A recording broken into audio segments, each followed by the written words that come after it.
Let's set the scene. It's on an island in the Philippines. Now, you're probably imagining old-growth forests and jungle, or things like that, but the wilderness on this island was mostly palm trees and swampland. Probably a tropical savanna if one was pressed for a classification. As you'll find on most Visayan islands, there was a beachy resort area with a few tourists lodging of varying quality. Catering to the tourists at said establishments were rental places renting out vehicles of even more varying quality. I, being young and therefore both poor and foolhardy, rented the cheapest Chinese-made dirt bike in the town. I used said bike lightly for a day around the beach, and in unwitting preparation for my great adventure the following day, a component in the rear broke and had to be replaced at the shop. Now you see, I'd seen some maps and there was a second town, I'll call it Town B, with a beach several hours distance away by provincial highway.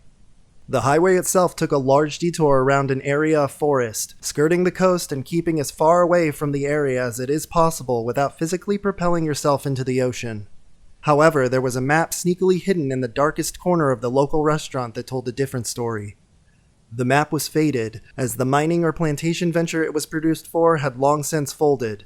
But behind this brown tinge in 60s topography was the unmistakable dotted line of a trail cutting from one curve of the highway to another and eliminating half the distance.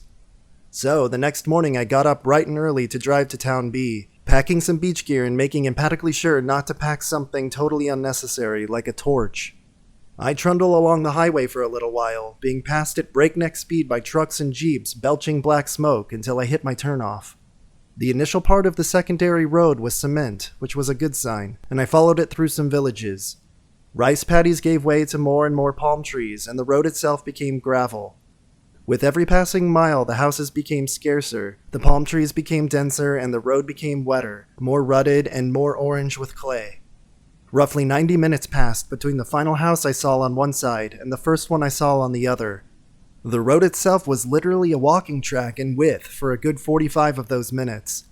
It was all mud and rock with deep drainage marks crisscrossing the surface and puddles everywhere. One pool was almost an engine killer in depth and length and required a lot of coaxing to get the bike not to suffocate. At this point I was absolutely filthy. My wrists and biceps were aching and my teeth were almost rattled out of my gums. But I had made good time and it was not even noon when I reached Town B. Going from A to B, there had been complete success, so as you can imagine, I strutted around the beach all afternoon with the smuggest expression humanly possible. Anyway, during the afternoon, I decided I could backtrack through the same route because I'd done it once, and if you can do something once, nothing bad can ever happen in any of the subsequent times because you know everything there is to know, right? By the time I reached the last house on the side of Town B, it was late afternoon. Logically, I sped up, because the secret to avoiding the dangers of reduced visibility is to outrun it. Now, the back of the bike was bouncing around like wild, but I was making good time. That was until the part that was fixed the previous day gave way again. Of course, that wasn't immediately clear at the time. What I did feel was the bike making a hard right into the foliage while I clung on with one hand. That was until the side of the bike went thunk into a tree and thunked me right off into the mire. I went flying one way, landing on my back, and the bike went bouncing another, landing quite miraculously on the road, or however you'd describe it. I don't know if you're meant to pass out after that kind of thing, because my body did the opposite, and I basically flung myself onto the bike to get back upright. Unfortunately, adrenaline can only do so much, and I soon felt this ridiculously intense throbbing rising from my right leg. My kneecap took the full force of the tree trunk, and basically all the skin was hanging off. Bone and muscle was not visible, but a lump of skin about the size of my palm was hanging down and the kneecap itself was visibly strange. I later learned it was fractured in several places. I then fell on my ass when I realized the enormity of being absolutely unable to walk the distance necessary to get help. Amazingly, the bike motor was still running, and although basically all the brake pedal and protrusions on the right side were bent up against the bike and every piece of bodywork was hanging off, the only fundamental problem with the bike was the broken rear axle. In a stroke of luck that feels like it could have only come from a divine power, the axle rod that had been taken out of the bike the previous day was still in with the toolset provided in the storage. I know it sounds contrived, but rather than fix the issue, the owner had replaced one axle rod with an even older one, taken $5 to do so, and put the existing and pretty much fine one back into the toolkit. In the last light of the day, I took apart the rear of the bike and replaced the parts as best as I could with my limited knowledge of motorcycles. Basically, I reassembled it from memory. By now, dusk was becoming night. I still had what was 1 hour of driving during the day to complete, and my leg was stained red with blood and pretty much immovable. It took a good while and a good deal of struggling to even mount the bike.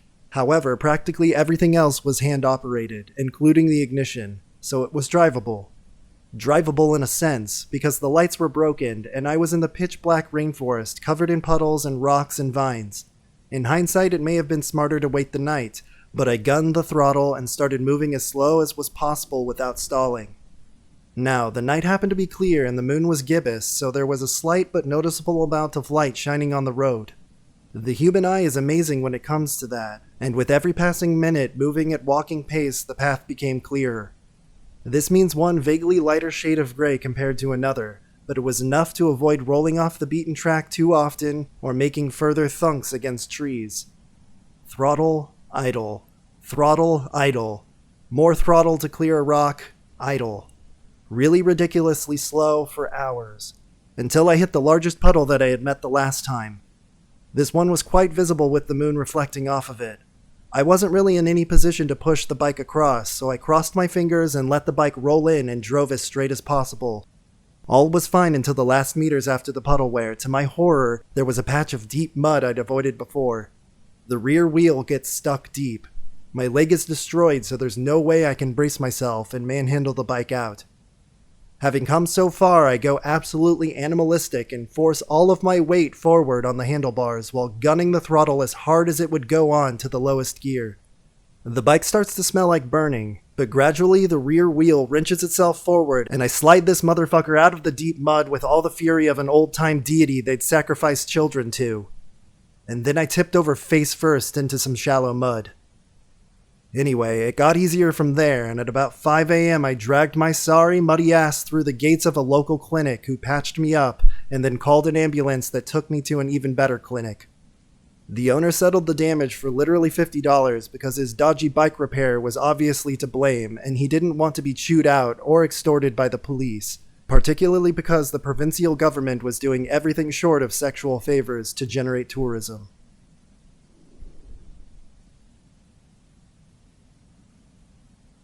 So I had a good friend whose parents owned a tourist fishing camp in northern Ontario, which could only be reached by a 45-minute flight or a 1.5-hour train ride. One winter I head out there with him and another friend to do a job for another camp on the lake. The job involves shoveling snow into a half-buried shed that is filled with Rubbermaid storage bins containing ice. The snow and ice last for most of the summer, and it's how they refrigerate. The job goes good. We make some money, drink, snowmobile around, sleep in a winterized cabin, and generally have a good time. The following year, I get a call from the camp down the lake. My friend is unavailable, so they want to know if I'll do the job myself. Sure, why not? What could go wrong? So I pack up all of my gear, take a train ride 1.5 hours into northern Ontario wilderness in the middle of winter, and head to the camp. I get off at the train into a nice snowfall and a temp of negative 25 degrees Celsius. Running off my memory, I started out on the lake towards the camp. Not even 5 minutes out onto the lake, the ice starts to break.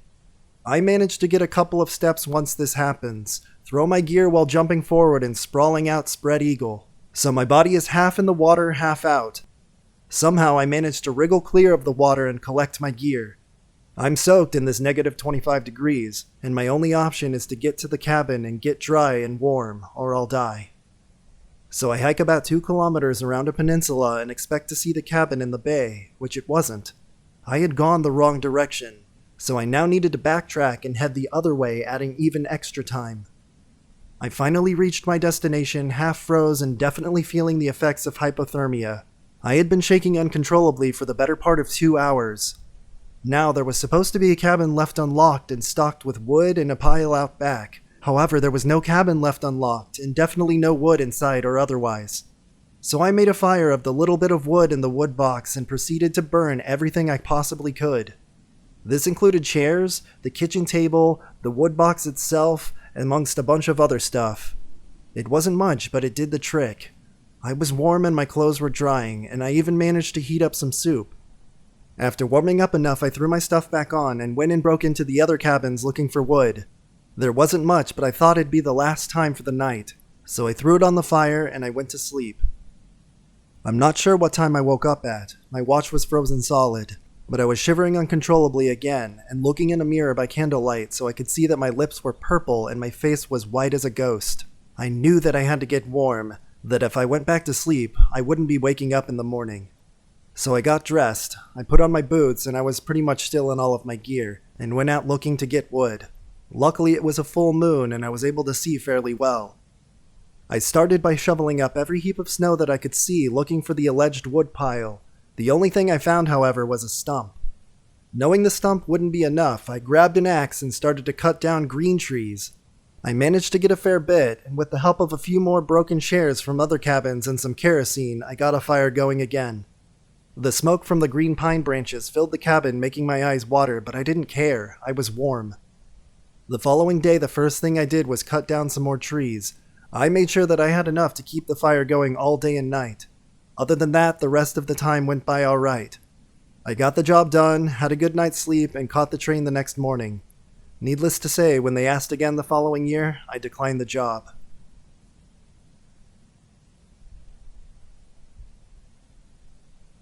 Several years back, my family and my neighbor's family are hiking in northern New Mexico up Mount Touch-Me-Not, which is connected by a ridge to Mount Baldy, the famous mountain all the Boy Scouts hike at Philmont.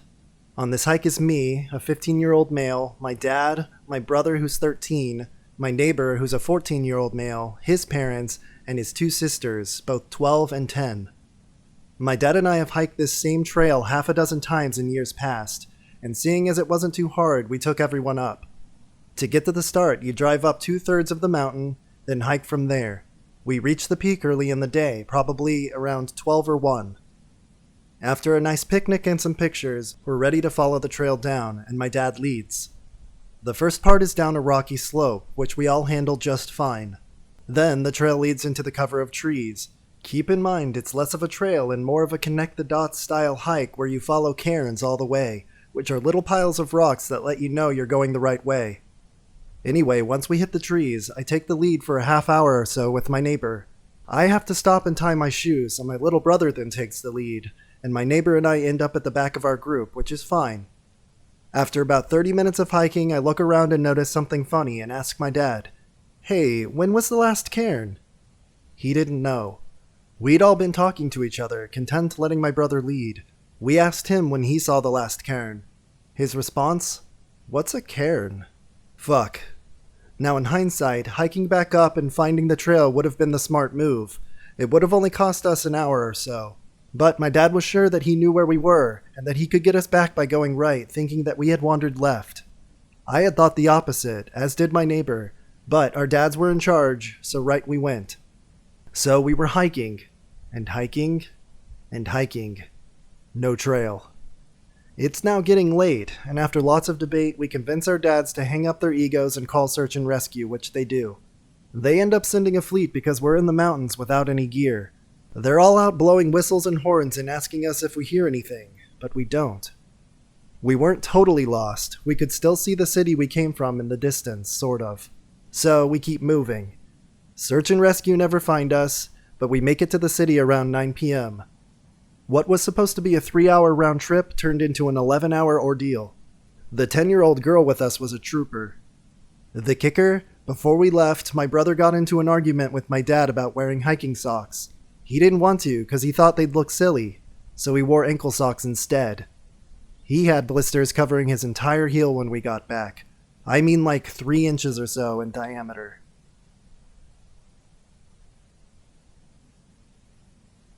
This actually happened to me about a month ago. I'm a hunter. It's a great way for me to escape the everyday hustle and bustle and just sit alone in the woods, watching it either wake up or go to sleep. This particular day I was deer hunting about 20 feet up a tree, and anyone who hunts knows that you go all the way until dark, then you pack up your stuff, and then you come out. Sunset was around 5 p.m., and I sat in the tree until about 5:40 p.m. Then I climbed down the tree, packed up my stuff, and realized that I didn't have my flashlight. No big deal, I've got my cell phone. Oops, 5% battery left because I'm so far out in the woods, it was searching for signal the whole time and drained itself. I shut off my phone to conserve battery. I figure, oh well, I'll be fine. I'll start walking back now. Even though I spent a lot of time outdoors, and particularly spent every weekend as a kid in the woods, even I can get lost. There's a moment that I just can't describe where you realize that you're lost, and you have no flashlight, you have no idea which way to go. It's a pretty unsettling feeling, but you want to remain calm. You're panicking on the inside, but you know that will do no good to panic, so you try to calm yourself down. I did this for a while before I decided to just sit down. By this time, I had been lost in the woods, in the dark, with no flashlight for about 3 hours. It was an overcast night and a new moon, so I had zero light to work with. I decided to sit down and take inventory of what I had and remain calm. I took out my cell phone and sent my fiancée a text that said, "Phone dying, lost in the woods, may spend the night here. I promise I won't die. Love you." And I turned off my phone in case I needed that 3% to make an emergency call. It was now around 9 p.m. I realized that I wasn't going to die out there in the woods, but I wasn't going to have a fun night either. I did have a gun, plenty of ammo, clothing, and a bottle of water. Oh, and a full pack of cigarettes. I could start a fire and be fine. Wait, I could start a fire. I could build a torch. Why didn't I think of this before? I had some paracord that I had in my hunting pack that I typically use to pull my gun up a tree after I've decided to climb it. So I cut off a section of it and bundled up a few leaves, sticks, barks, and made a torch. It was wet, so I used some lip balm on the string to get it going a little better, and the torch worked. Not perfectly, but now I could see. I ended up eventually finding a trail that I knew, even in the dimly lit torch darkness, and hiked out from there to my vehicle.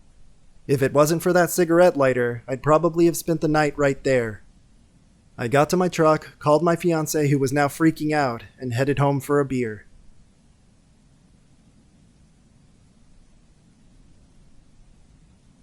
Two years ago, I was on an Arctic survival training in Nunavut, Canada, in February. No trees can grow there. Nothing but rocks and snow. Shit's cold. Anyways, our group of about 150 people would move on snowmobiles to set up camp every night.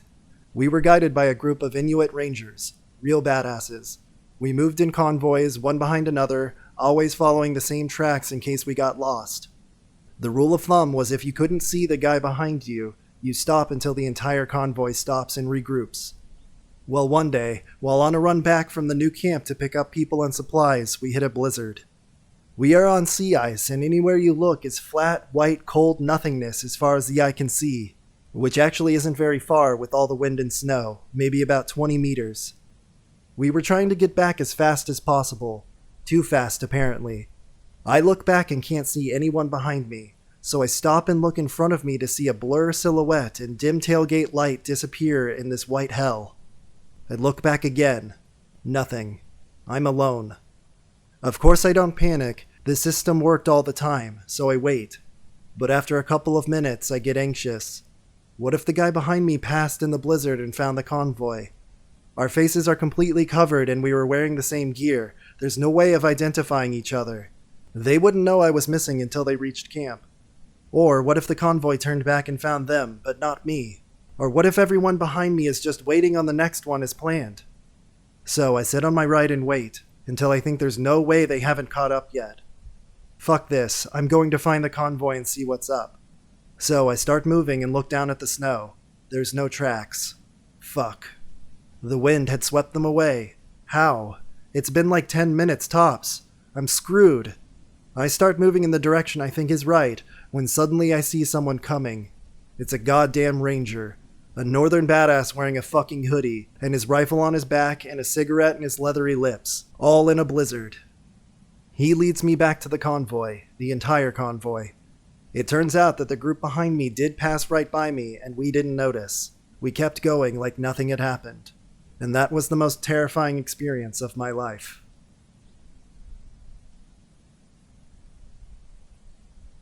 We went backpacking in the San Gabriel Wilderness in California for a few days when a fire started. This was around 2002 or 2003. We got cut off from our exit and got stranded. We were trying to follow a fork of the San Gabriel River, but the fire was charging down the ravine and cut us off. We were about 10 miles in and had to figure out how to circumnavigate the fire. It was really fucking scary. It was really windy, smoky, and overall, again, scary. Giant towers of smoke were just piling up in the air. Search and rescue was buzzing the area along with fire planes dumping water and chemicals. Finally, we got to the top of the ridge to see where we could go from there. At this point, water was getting short, as we were anticipating being able to use the river water. We see that we can get over the next ridge and cut back down to the river, so we set the compass and move out. We got back down to the river and filled up on water. We were fucking exhausted and miserable. Our lungs hurt, our legs hurt, and we had been out since the early AM. We were all tired, and the detour took us another 3 to 4 miles out of the way, and added another 3,000 to 4,000 feet of elevation gain. And ticks. Motherfucking ticks. So we finally get back to the river, fill up on water again, and we can't stop. The fire is on our backs at this point, and we think it's advancing towards us. We have about 8 more miles to go at this point, and we all seriously consider dropping our gear, grabbing the water filter and bottles, and just book it down the riverbed.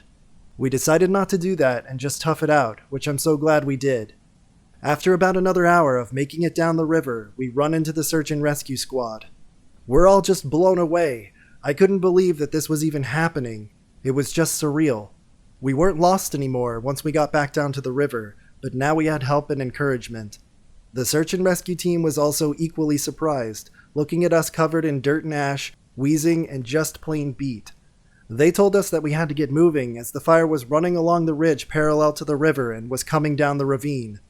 We booked it the fuck out of there and got in our cars, which we then had to drive what normally would have been a 2-hour drive, but it turned into a 5-hour ordeal due to conditions and traffic. The only way that the search and rescue team even knew that we were back there was because of our cars and a note that I had left in the dash. How many people, how long we were going to be gone, and where we were heading to. We were all so tired. Months later, I went back to an area we had passed through on our hike after the fire. It was completely scorched. We would have been some crispy critters if we slacked and rested.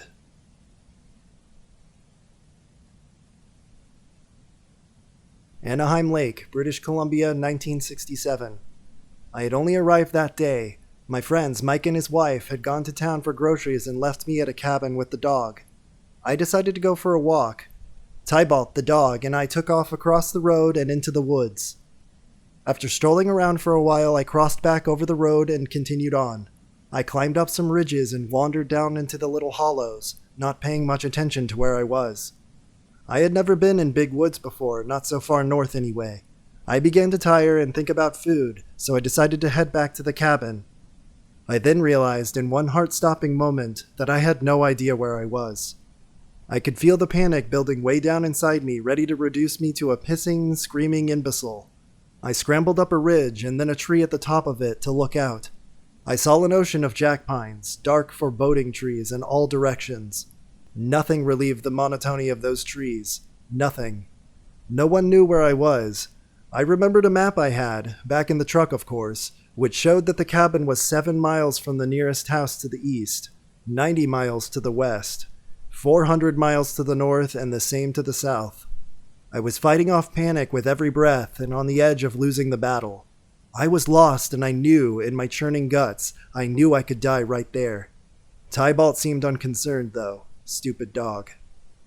I sat still, again on the ground, afraid. I had no thoughts. I was paralyzed, unable to move. Somehow, I found, somewhere inside of me, underneath the roaring terror, a place that was dead calm. I had no idea it was there, but I found it. I looked out from that place within and saw clearly everything around me. After a long moment, I felt a tug, right in my middle, strong and clear. Without a thought, I got up and followed that steady pull. I walked straight back to the cabin as if I were on a well-marked path. I didn't tell this story for years, and quite frankly, I still don't understand it.